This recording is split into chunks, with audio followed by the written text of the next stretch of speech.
Good afternoon, fantastic friends. How are y'all doing?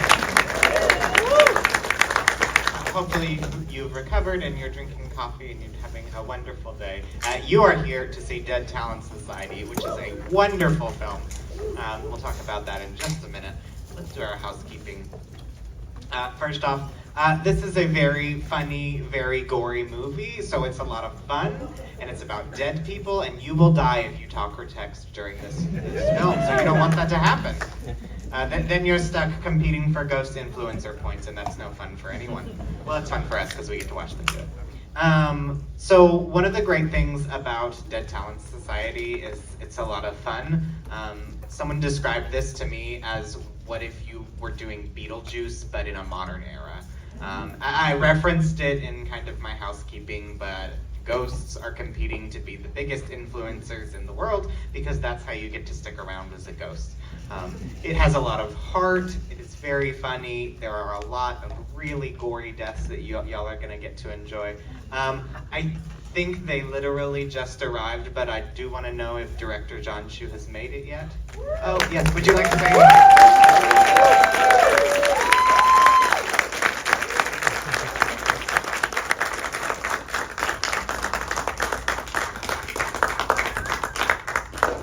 Hi everyone, this is John Hsu, Director of the Talent Society. I'm really looking forward to see your guys' reaction, so please enjoy the film. Thank you. And be sure and stick around afterwards, we are going to be doing a Q&A.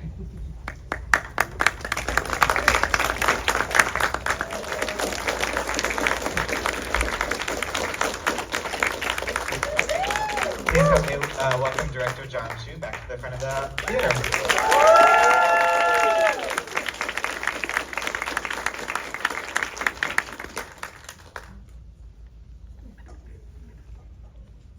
Yeah, sorry for the after credits. Oh no, it just never ends. That's my first question. Please tell us about filming the Makoto music video. Yeah. When we were back in it, like 3 years ago, we were trying to develop the script.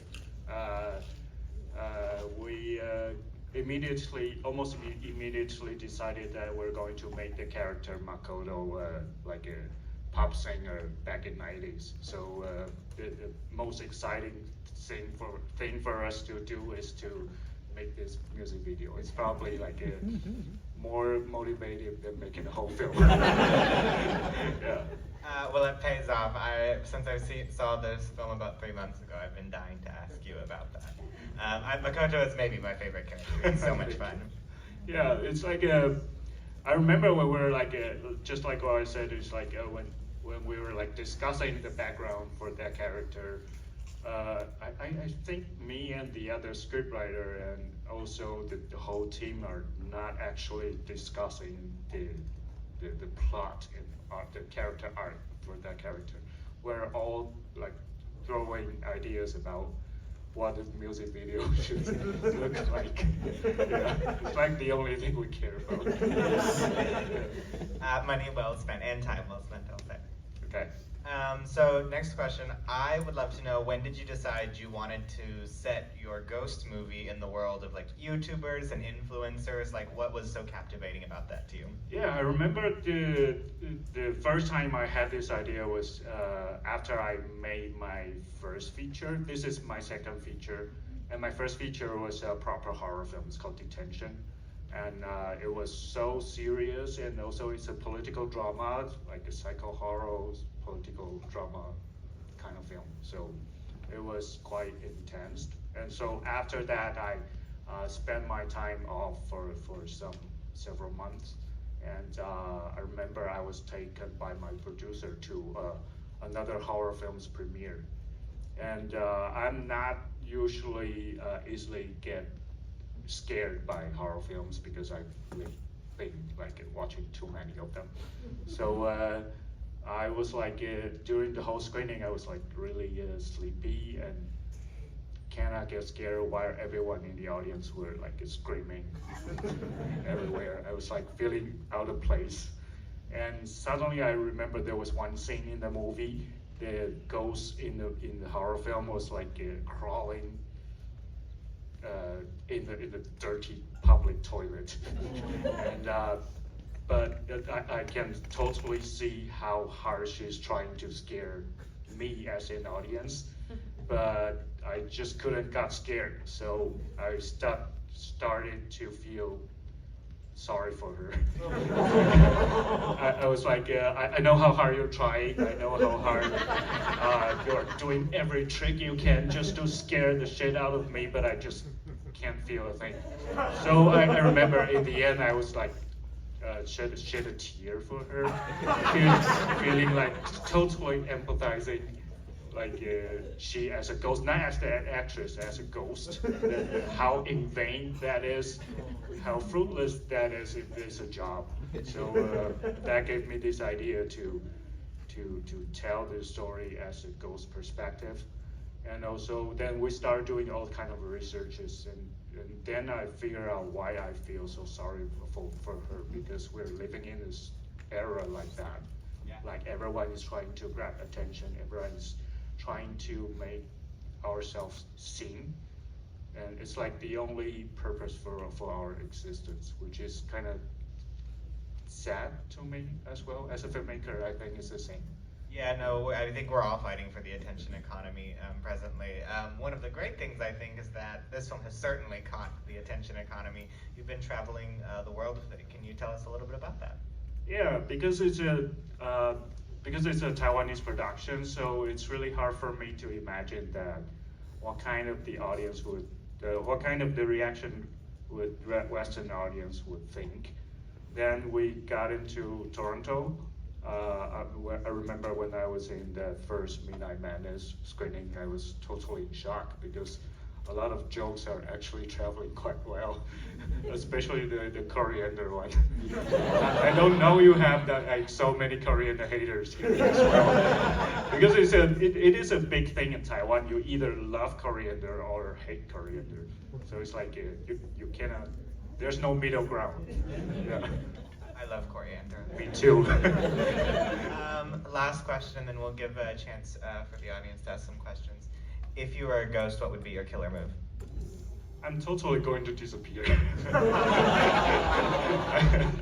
Yeah. Wonderful. Let us do right here in the tank top. What's your personal favorite scene from the movie? What's your favorite Oh, scene wow. in the movie? Sorry, I need The to music repeat that video? for simulcast. Yeah, besides the music video. Okay. Yeah. It's my favorite scene too. Yeah, I think my favorite scene, there are several scenes that always gets me. One is of course the final jump. Love it. Yeah, like the leading character is finally decided that she's not gonna care anyone else's opinion, just to do her own thing. You know, that sequence was like, it always gets me when I rewatch it, and also got me so bad when I was on set. Yeah, and the other one is I think they're all like emotional scenes.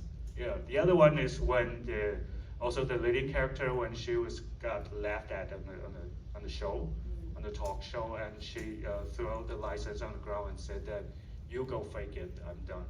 I think that's the kind of like my emotion when after so many years of being trying to become a filmmaker. I think that's it's such a lonely and effortless job. Yeah. I also really love Kathy in the movie. I'd love to know how you found her as an actress. Yeah.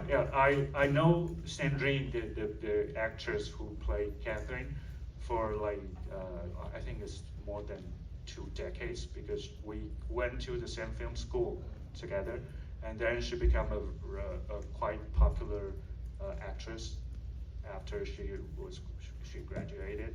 So we're always like joking about that we're going to make a movie someday together. But right now she's becoming like a big shot, like not only in Taiwan but also in China. So it's kind of hard to get everyone back into this production. And I always know that she is someone who's perfectly fit into the comedy genre, but for some reason everyone was like casting her to play some kind of like a sad girl, sad high school girl or something.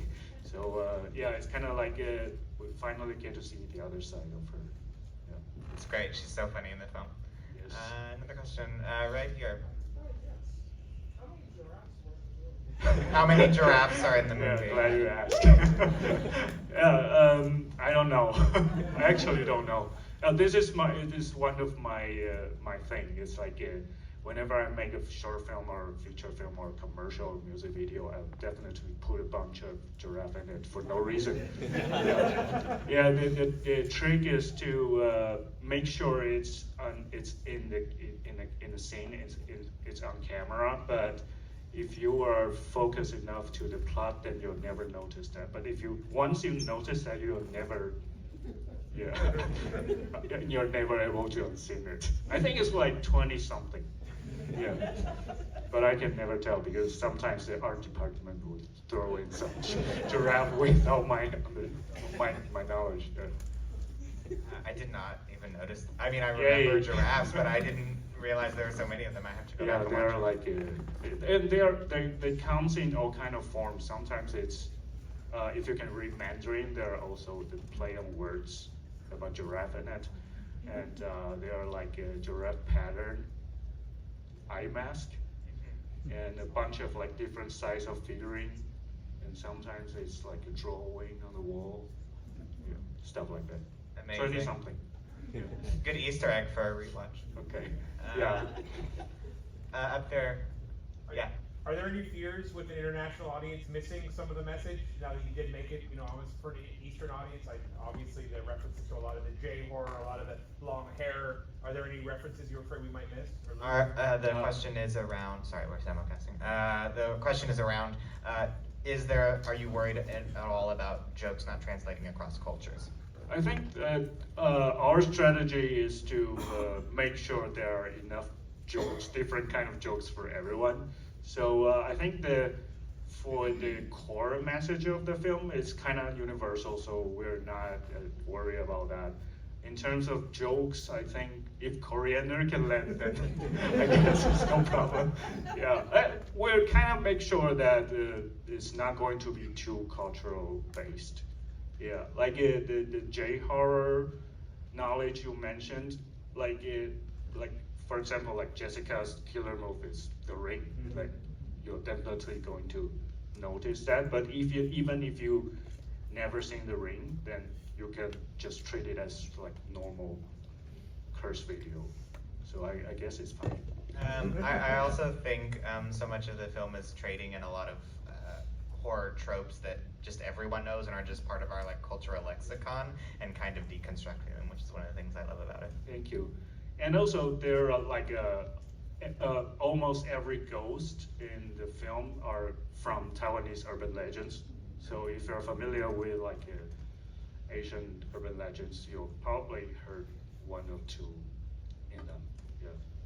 So we have time for one more question. All right, then right here. Do we know when in the near future there might be plans that this be distributed on streaming or Blu-ray? Because I want to see it again. The question is around release internationally. Because this is a Sony production, so I think it's going to be Sony's decision.